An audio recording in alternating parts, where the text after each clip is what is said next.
सुप्रभात मंडळी.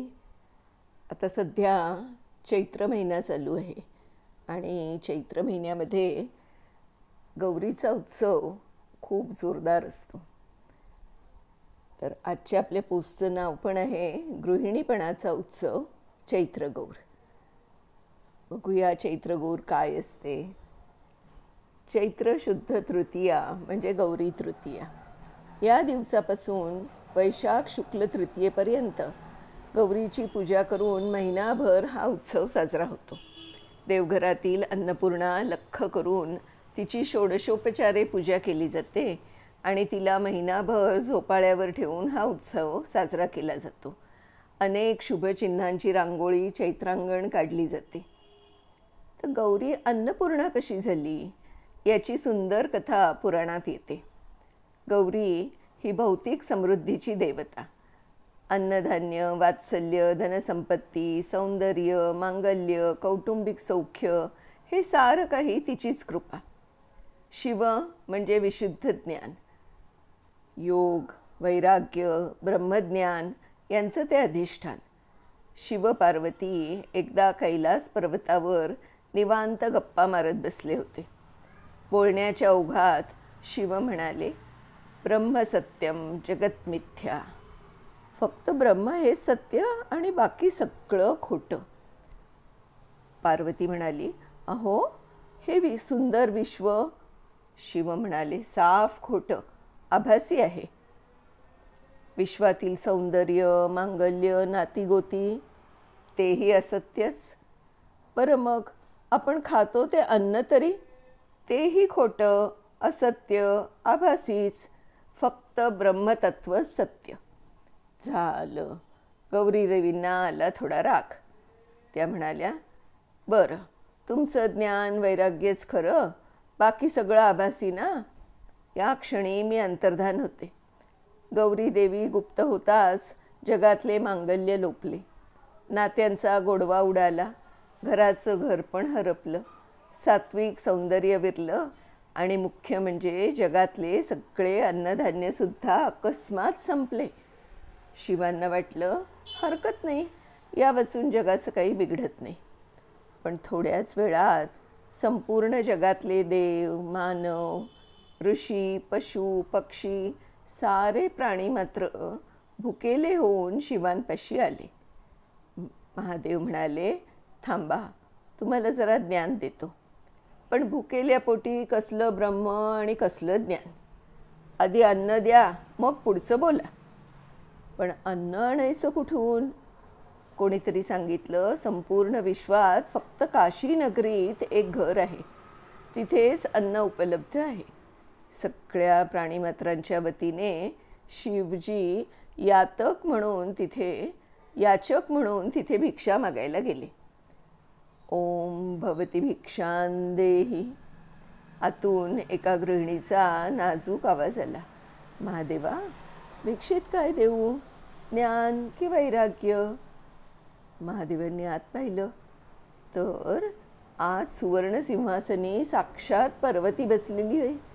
मांगल्य लेवून, पावित्र्य पांघरून, समृद्धीचे अलंकार घालून आणि तिच्या हातात आहे अन्नाचे अक्षय पात्र.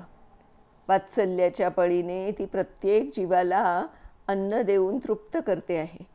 प्रपंचाशिवाय परमार्थ, प्रवृत्ती वाचून निवृत्ती, शक्तीविना शिव अपूर्णच आहेत. हा साक्षात्कार शिवांना झाला. शिवजी म्हणाले, ज्ञान वैराग्य प्राप्त होण्यासाठी आधी शरीरात शक्ती आणि मनात शांती हवी. त्यासाठी सकस अन्न हवं. अन्न हे पूर्ण ब्रह्म, त्याचीच भिक्षा द्या. ज्ञान वैराग्य सिद्ध्यर्थम भिक्षां देहि च पार्वती. पार्वती हसली. तिने आनंदाने शिवांना भोजन दिलं. शिव तृप्त होताच जगातले सगळे जीव देखील तृप्त झाले. त्या तृप्त अंतःकरणाने महादेव म्हणाले, तू सदाशिवाला सुद्धा पूर्ण करणारी अशी सदापूर्ण आहेस. जगाची आई बनून अन्न पुरवणारी तू अन्नपूर्णा आहेस. साध्या गृहिणीच्या रूपातली ती शंकराची प्राणवल्लभा अन्नपूर्णा म्हणून विख्यात झाली. ही अन्नपूर्णा जगातल्या सगळ्या गृहिणींचं प्रतीक आहे.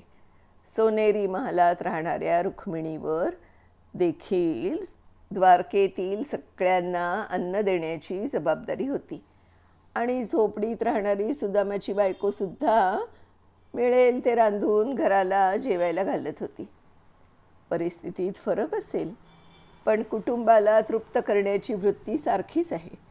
कदाचित ही आठवण राहावी म्हणून नववधूला लग्नात माहेरून अन्नपूर्णा देतात.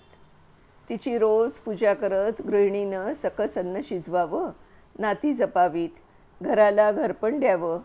हे सगळं करत असताना गृहिणी कुठे काय करते असा प्रश्न जर कोणी विचारला तर गृहिणीच्या रूपात अवतीर्ण होऊन जगाचं पोषण करणाऱ्या अन्नपूर्णेची कथा आठवावी. या गृहिणीपणाचा उत्सव ही चैत्रगौर.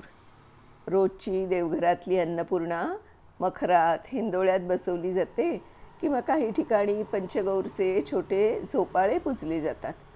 त्यात मध्यभागी ही गौरी आणि सभोवताली तिचा परिवार, शिवजी, गणेश, नंदी वगैरे. गृहिणी हीच घराचा केंद्रबिंदू आहे हे यातून बिंबवलं जातं.